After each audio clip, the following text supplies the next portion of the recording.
Futiscornerin special-haastattelussa Mika Ojala. Viime kausi Ruotsissa meni. Joo, ei mitään. Hello. Tomorrow? No, I can't come because Pyövelit is playing tomorrow. Okay. Bye.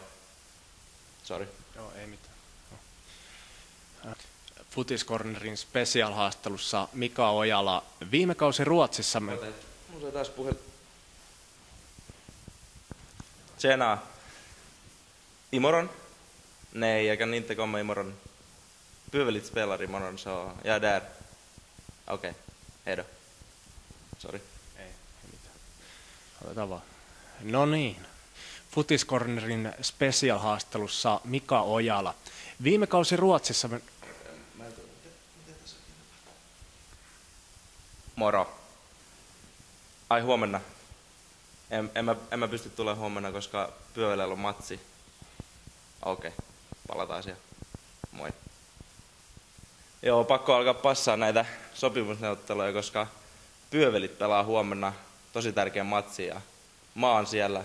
Toivottavasti oot säkin.